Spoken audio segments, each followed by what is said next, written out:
The space around the planet Kepler 442b burned with the light of 1,000 suns. Massive ships fired their weapons across the dark void, sending streams of bright energy toward their enemies. This battle had been going on for 3 days now, but the war itself was much older. Much, much older. Commander Vex Thylon stood on the bridge of his ship, the Stellar Wrath. He was tall and blue-skinned, with 4 arms that moved quickly as he gave orders to his crew. His people, the Zephyrians, had been fighting this war since before he was born. His father fought in it. His grandfather fought in it. Now it was his turn. On the other side of the battle, Admiral Cree Valdris commanded her forces from the Iron Storm. She was shorter than Thylon, but just as determined. Her red skin was marked with scars from many battles. The Karathi Federation had trusted her with their best ships and their best soldiers. She would not let them down. Both commanders knew this fight very well. They had studied each other for years. Thylon knew that Valdris liked to attack from the left side first, then swing around to hit from behind. Valdris knew that Thylon would try to protect his big ships by putting smaller ones in front of them. They had danced this deadly dance many times before. The war started over 300 years ago in a place called the Andorian Nebula. Both the Zephyrians and the Karathi wanted to mine precious metals from the asteroids there. Both sides said the nebula belonged to them. Both sides brought ships to prove their point. The first shot was fired on a Tuesday morning, and nobody really remembered who fired it. What began as an argument over rocks and metal had grown into something much bigger and much uglier. Young Zephyrians learned in school that the Karathi were evil creatures who wanted to destroy their way of life. Young Karathi learned that Zephyrians were greedy monsters who would steal everything they could find. Hatred grew like a plant in fertile soil. The fighting had spread across 17 different star systems. Whole planets had been turned into battlefields. Cities had been bombed from space. Millions of people on both sides had died for a war that most of them did not fully understand. They only knew that the other side was the enemy, and enemies had to be stopped. Trade between the two empires had stopped long ago. Ships from other species were afraid to travel through their space. The war zone had become a dangerous place where merchant vessels disappeared and never came back. Pirates and criminals had moved in to take advantage of the chaos. On both sides, there were people who made money from the war. Weapon makers sold guns and bombs to their governments. Shipbuilders constructed new vessels to replace the ones that got destroyed. Food companies charged high prices to feed the armies. These people did not want the war to end because peace would be bad for business. The current battle was supposed to be different.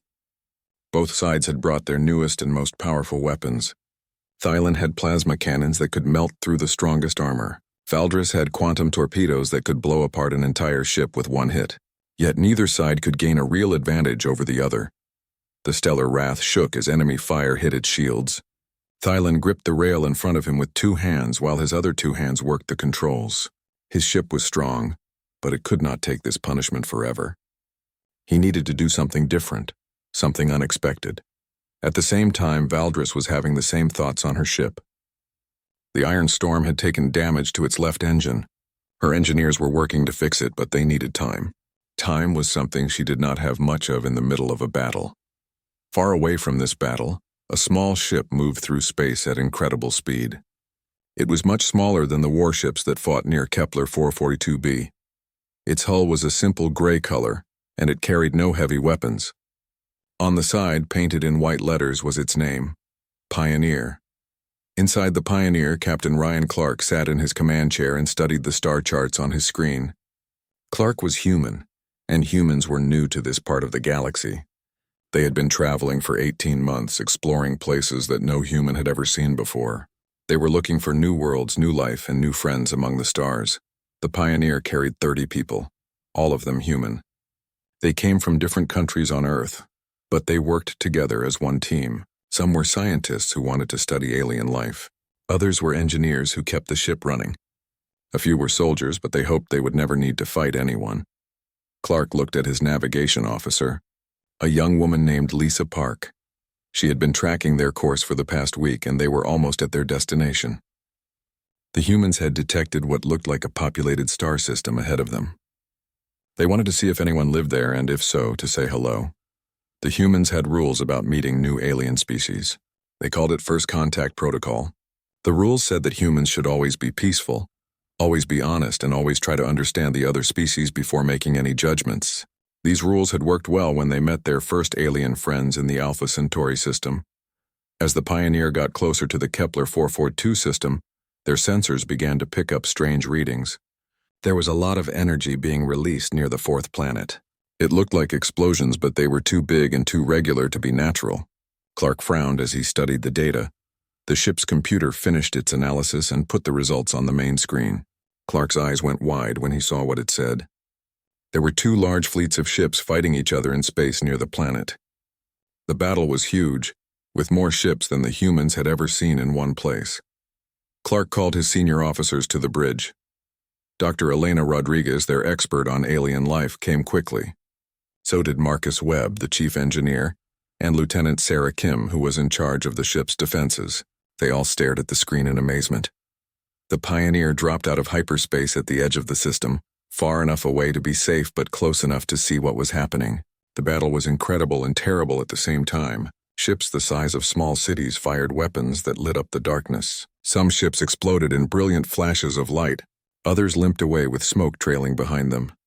Suddenly, both fleets stopped shooting at each other. Every gun on every ship turned toward the small human vessel that had just appeared. The Pioneer found itself the center of attention from hundreds of alien warships, and that attention was not friendly. Clark felt his heart beat faster as he realized what had happened. The humans had stumbled into the middle of someone else's war, and now both sides thought they might be enemies. The fate of humanity's first contact with this part of the galaxy now depended on what happened in the next few minutes. The silence in space was complete and terrifying. Hundreds of alien weapons pointed at the small human ship from two different directions. Captain Clark felt sweat on his forehead as he looked at the main screen. Every gun that had been firing at enemy ships just moments before was now aimed at the Pioneer. Dr. Elena Rodriguez moved quickly to her station. She was the Pioneer's expert on meeting new alien species. Her job was to figure out how to talk to aliens who might not understand human language or human ways.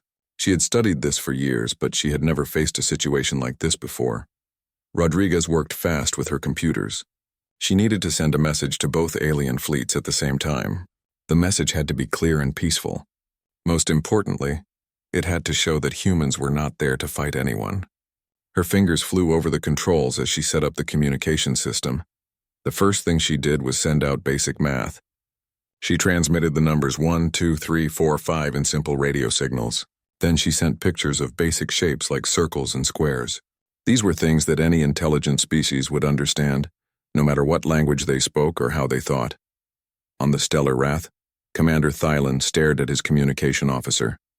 The four-armed alien looked confused as he reported what his instruments were detecting. The strange new ship was sending mathematical patterns and geometric shapes. It was not sending any kind of weapon signature or battle code. Admiral Valdris on the Iron Storm was getting the same reports. Her red-skinned communication specialist told her that the unknown vessel was broadcasting on multiple frequencies at once. The signals were clearly artificial, but they did not match any known Zephyrian or Korathi communication method. Captain Clark made a decision that would change everything. He ordered his pilot to move the Pioneer to a position exactly between the two alien fleets. It was a dangerous move because both sides could still shoot at them, but it also sent a clear message. The humans were not choosing sides in this war. Marcus Webb, the chief engineer, did something even more dramatic. He shut down all of the Pioneer's weapon systems and redirected that power to the communication arrays. The ship's sensors would clearly show that the humans had no active weapons. They were making themselves completely defenseless to prove they meant no harm. Dr. Rodriguez received a response from both fleets almost at the same time. The aliens were sending back mathematical sequences too, but they were more complex. They were showing that they understood what the humans were trying to do. Both sides were willing to talk instead of shoot, at least for now. The next step was much harder. Rodriguez needed to establish actual language communication. She started by sending pictures of the Pioneer along with sound patterns.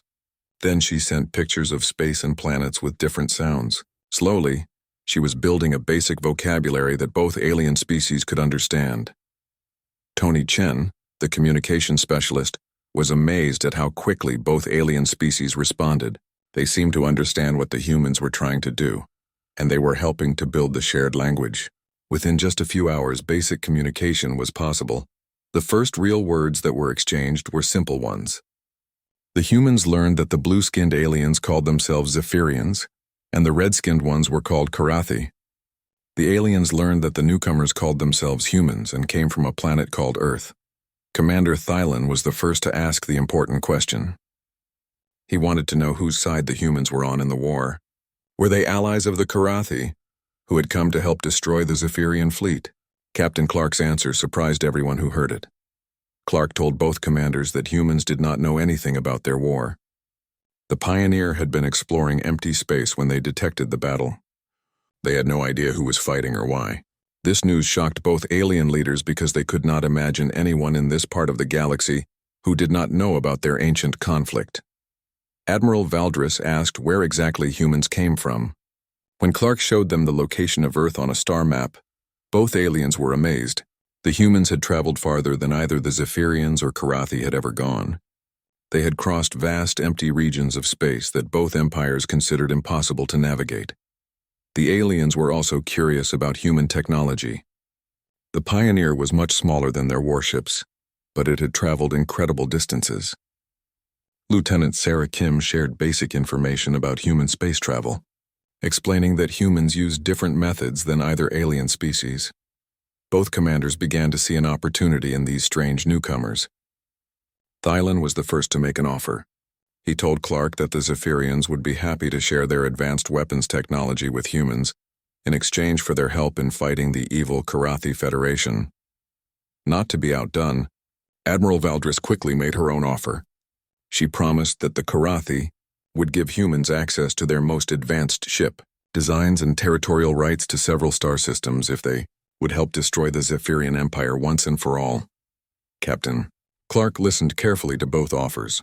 The alien technology was clearly far beyond anything humans had ever seen. The weapons could make Earth's defense forces incredibly powerful. The ship designs could help humans explore the galaxy much faster than they ever thought possible. But Clark had been trained in first contact protocol, and that training told him to be very careful. He politely declined both offers and explained that humans preferred to understand conflicts before they chose sides. He said that humans would need to learn much more about the situation before they could make any decisions. Dr. Rodriguez made a request that surprised both alien commanders. She asked for permission to study the historical records of both civilizations. She wanted to understand how the war started and why it had continued for so long. She promised that humans would study both sides equally and fairly. Both Thylan and Valdris agreed to this request, but for different reasons. Each commander was confident that once the humans learned the truth about their enemies, they would certainly choose the right side. Thylan was sure that humans would be horrified by Karathi crimes. Valdris was certain that humans would be disgusted by Zephyrian greed.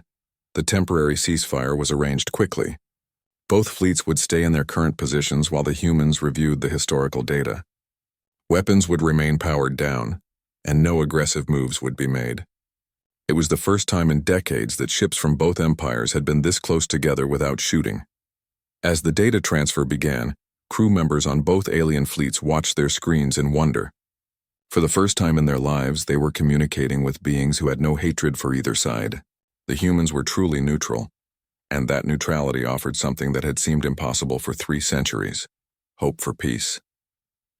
Dr. Elena Rodriguez sat in her small office aboard the Pioneer, surrounded by screens filled with alien text and images.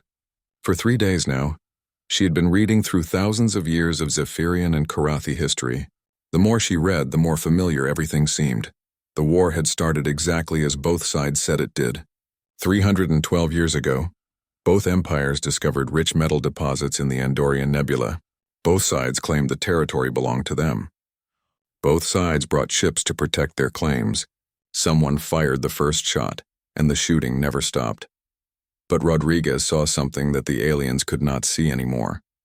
She saw the same patterns that humans had repeated on Earth over and over again. Nations fighting over land, tribes battling for water rights, countries going to war over oil and gold. The details were different, but the basic story was always the same. Dr. Nathan Brooks, the ship's archaeologist, joined her research team. He was an expert on how civilizations grew and changed over time. As he studied the alien records, he found something interesting. Both empires had been peaceful traders before they met each other in the Andorian Nebula. The Zephyrians had been explorers and scientists. They built beautiful cities and created amazing art. The Karathi had been farmers and engineers. They grew food on 100 different worlds and built machines that could last for centuries. Before the war, both species had been quite similar to humans in many ways. Lisa Park, the ship's historian, made another discovery. She found that both sides had tried to make peace many times during the 3 centuries of war. There had been 17 different peace talks, but they all failed for the same reasons. Each side demanded that the other side admit they started the war and pay for all the damage. The humans also found evidence of something that neither alien side wanted to talk about. There were other species in the galaxy who were getting rich from this war. Arms dealers sold weapons to both sides. Fuel companies charged high prices for starship energy. Mercenary groups worked for whoever paid them the most. Colonel Janet Foster, the Pioneer's military strategist, studied the battle records from both fleets. She had fought in wars on Earth and knew how military thinking worked. What she found amazed her. Both sides had been making the same mistakes for decades, and neither side seemed to learn from their failures. The Zephyrians always tried to win battles by using superior technology. They built bigger guns and stronger armor, but they never changed their basic tactics. The Karathi always tried to win by using more ships and more soldiers, but they used the same attack patterns over and over again. Both sides could predict what their enemies would do, so no one could ever gain a real advantage. Alex Turner, the ship's economic analyst, looked at the financial records that both sides had shared. What he discovered was shocking. The war was costing both empires far more money than the Andorian Nebula was worth. They had spent more on weapons and soldiers than they could ever hope to recover from mining operations. Turner calculated that if both sides had simply agreed to share the nebula from the beginning, each empire would be thousands of times richer than they were now. The resources they had wasted on 3 centuries of war could have paid for exploring and colonizing dozens of new star systems. Captain Clark called a meeting with his senior staff to discuss what they had learned. The conference room on the Pioneer was small, but it had become the most important room in the galaxy. The decisions made here could affect the lives of billions of aliens who had never heard of humans. Dr. Rodriguez presented her findings first. She explained that the original dispute was very similar to conflicts that humans had faced on Earth. She showed examples of how humans had solved similar problems through negotiation and compromise. Most importantly, she proved that both alien sides had reasonable claims to the disputed territory. Colonel Foster presented the military analysis. She pointed out that both sides were trapped in old ways of thinking about warfare. They kept trying the same strategies that had failed before. She suggested that both fleets were probably tired of fighting, but did not know how to stop without losing face. Alex Turner presented the economic data. He showed that the war had become a business for many neutral parties. Peace would hurt the profits of arms dealers and mercenary companies, so these groups had good reasons to keep the fighting going. He suggested that both empires were being manipulated by outside forces. Captain Clark listened to all the reports and made a decision that would change galactic history. He decided to call both alien commanders and present the human analysis of their conflict. It was a risky move because neither side would want to hear that they had been wrong for 3 centuries. The holographic conference was set up in the Pioneer's main meeting room. Commander Thylon appeared as a blue-tinted image on one side of the table. Admiral Valdris appeared as a red-tinted image on the other side. Both alien leaders looked uncomfortable about being in the same virtual room together. Clark began by thanking both commanders for sharing their historical records. He said that humans had studied the information carefully and completely. He promised that what he was about to say would be honest and fair to both sides, even if it was not what either side wanted to hear. The human captain explained that both empires were fighting a war that neither could win. He showed them how the original dispute could have been solved easily with simple negotiation. He proved that the war had cost both sides far more than they could ever gain from victory. Most importantly, Clark revealed that neutral parties were making huge profits from the continued fighting. Arms dealers, fuel suppliers, and mercenary groups all had financial reasons to prevent peace. Both empires were being used by others who did not care how many soldiers died as long as the money kept flowing. The reaction from both alien commanders was immediate and angry. Thylin accused the humans of being Karathi spies who were trying to weaken Zephyrian resolve. Valdris claimed that the humans were obviously working for the Zephyrians and trying to trick the Karathi into surrendering. But Clark had expected this reaction. He calmly presented more evidence from human history. He showed examples of Earth conflicts where outside parties had profited from wars between other groups. He explained how humans had learned to recognize and stop these manipulation tactics. Dr. Rodriguez joined the conversation and presented something that neither alien commander had ever seen before. She showed them examples of successful peace negotiations from human history.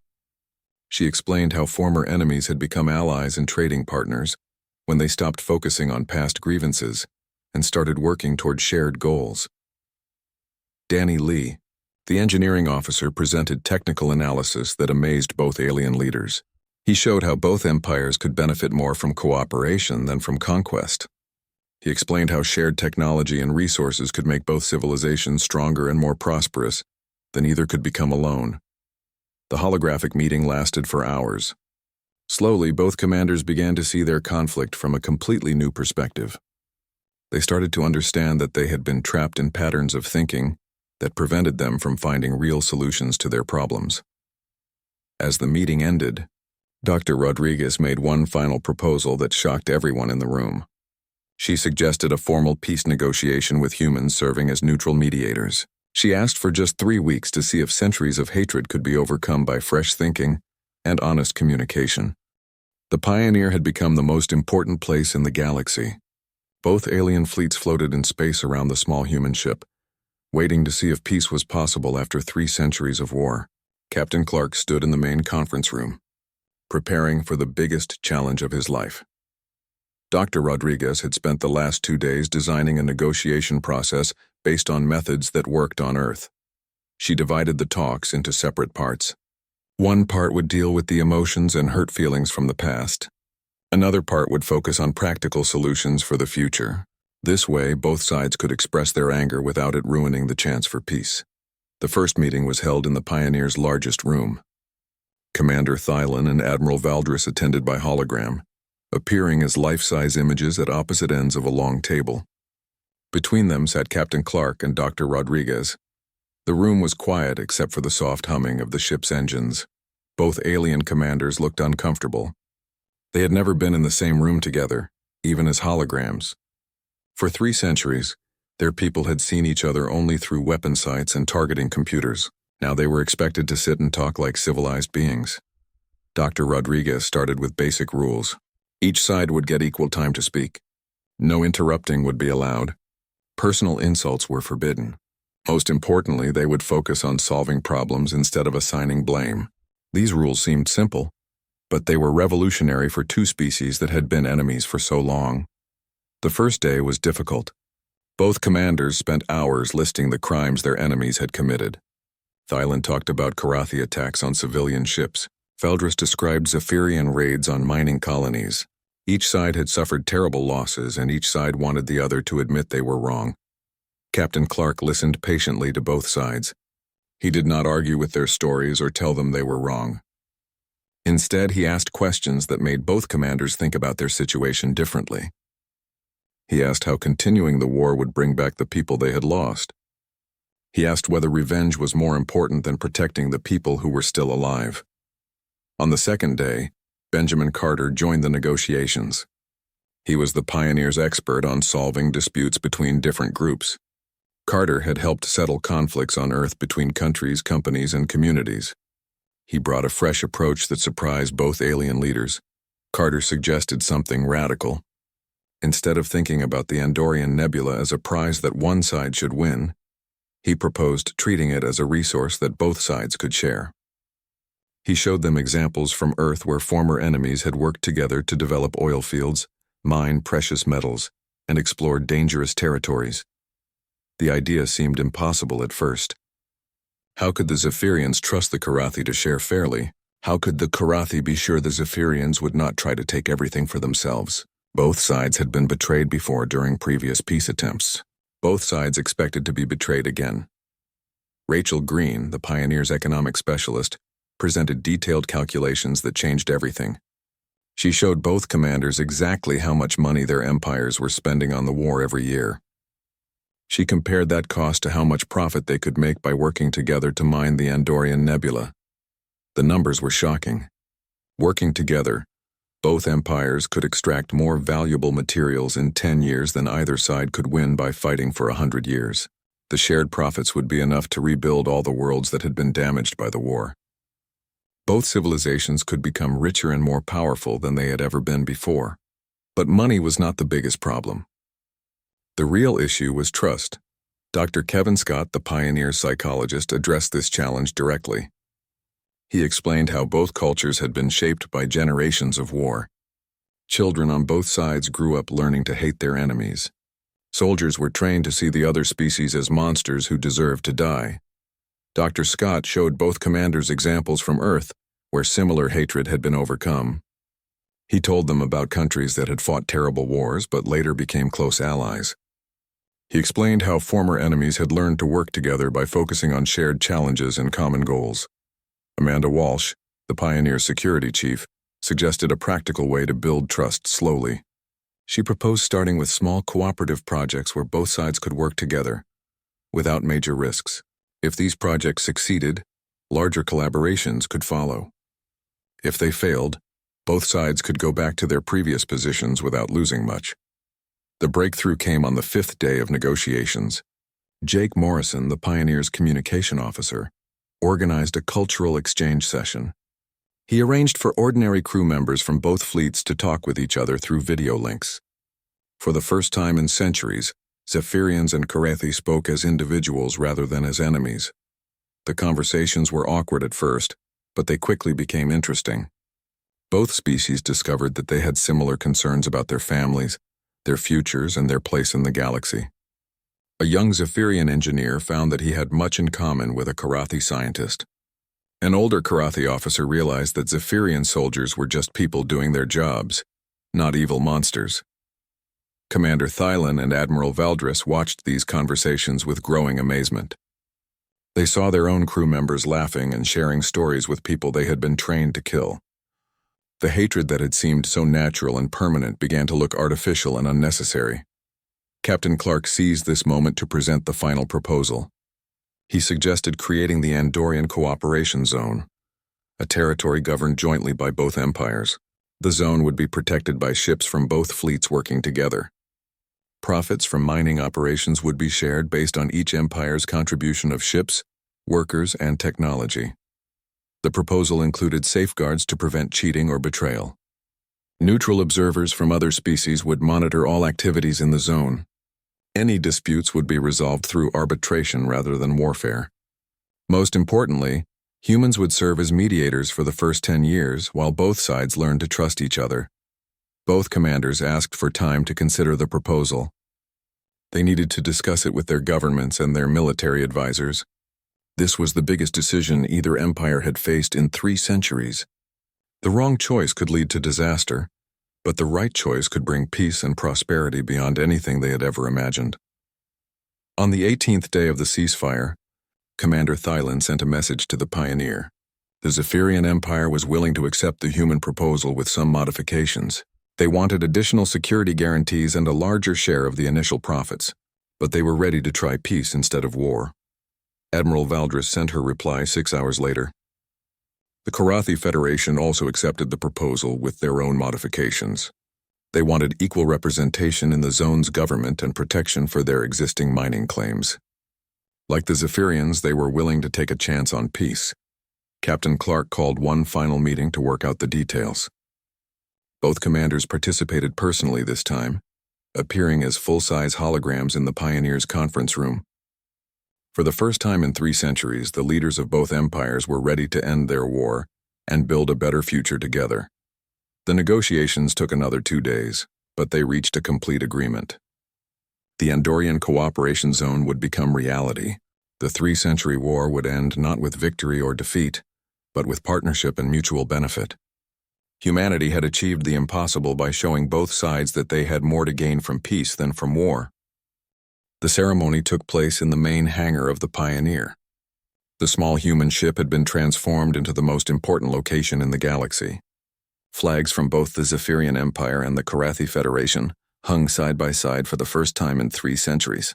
Representatives from both governments had traveled to witness this historic moment. Captain Clark stood at a simple table in the center of the hangar. On the table lay 2 copies of the peace treaty, written in 3 languages, Zephyrian, Karathi, and human. The documents were thick with details about trade agreements, security arrangements, and dispute resolution procedures. But the most important words were simple. The war was over. Commander Thylon arrived first, walking slowly across the hangar floor. His forearms hung at his sides and his blue skin looked pale under the bright lights. This was the most difficult thing he had ever done in his life. Every instinct told him that trusting the Karathi was a mistake that would get his people killed. Admiral Valdris entered from the opposite side of the hangar. Her red skin was marked with old battle scars, and her eyes showed the weight of losing thousands of soldiers under her command. She had spent her entire career learning how to destroy Zephyrian ships. Now she had to learn how to work with them instead. The 2 commanders met at the table where Captain Clark waited. For a long moment nobody spoke. Thylon and Valdris looked at each other across a distance of just a few feet. It was the closest either had ever been to their greatest enemy without trying to kill them. The tension in the room was thick enough to cut with a knife. Dr. Rodriguez stepped forward and began reading the treaty aloud. Her voice carried clearly through the hangar and was broadcast to both fleets waiting in space. Millions of soldiers and civilians throughout both empires watched on their screens as the formal end of their ancient war was announced to the galaxy. The treaty established the Andorian Cooperation Zone as neutral territory governed jointly by both empires. All military forces in the zone would operate under combined command. Mining operations would be managed by teams that included workers from both civilizations. Profits would be divided equally after covering the costs of administration and security. When Dr. Rodriguez finished reading, Commander Thylon picked up the first signing device. His hand shook slightly as he pressed it against the treaty document. The device recorded his genetic signature and officially committed the Zephyrian Empire to the peace agreement. 300 years of hatred ended with the touch of a button. Admiral Valdris signed next, her movement quick and decisive.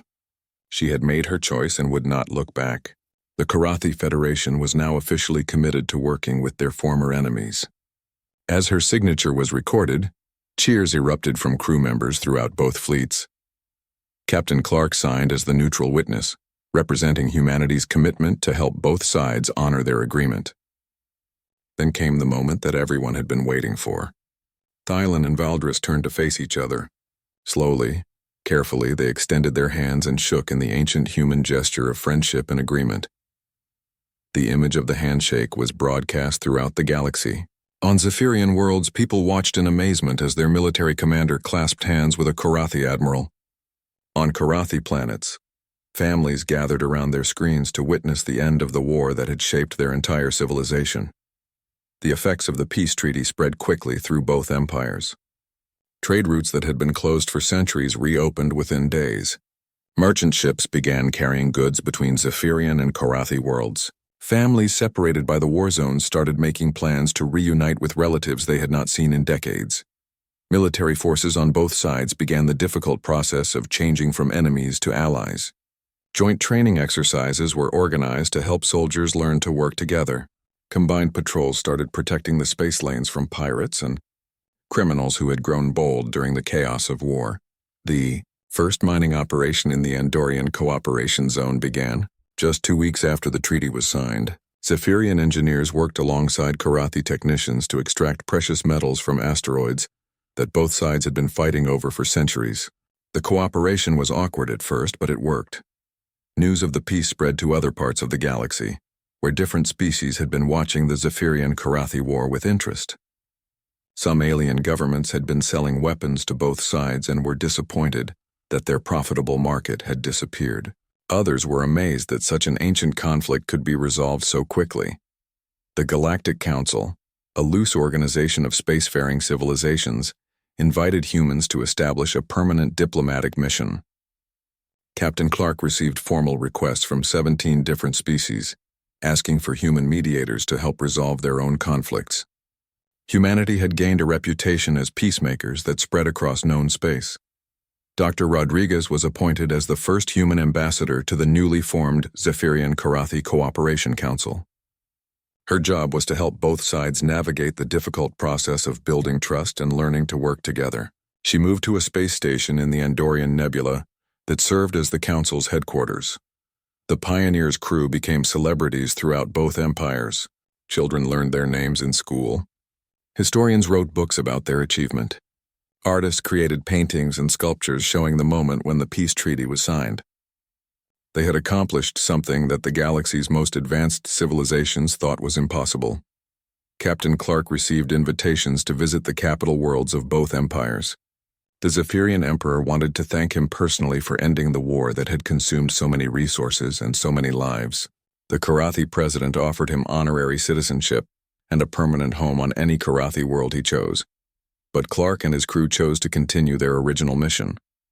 The Pioneer left the Kepler 4D42 system and resumed exploring unknown regions of space. They carried with them the knowledge that they had changed the galaxy forever and the hope that they might find other ways to bring peace to a universe that had known too much. 6 months after the treaty was signed, the first joint Zephyrian-Karathi exploration mission launched from the Andorian Cooperation Zone. Former enemies now worked side by side to discover new worlds and make contact with unknown civilizations. They used techniques they had learned from watching humans to approach other species with friendship instead of suspicion. The galaxy began to change in ways that nobody had expected. Species that had been neutral in the Zephyrian-Karathi War started forming their own cooperation agreements. The example set by the former enemies inspired others to seek peaceful solutions to their disputes. War was still common in some parts of space, but it was no longer seen as inevitable. Trade between different civilizations increased dramatically as peaceful contact replaced military conflict. New technologies were shared freely between species that had previously guarded their secrets jealously. Scientific discoveries accelerated as researchers from different worlds worked together on common problems.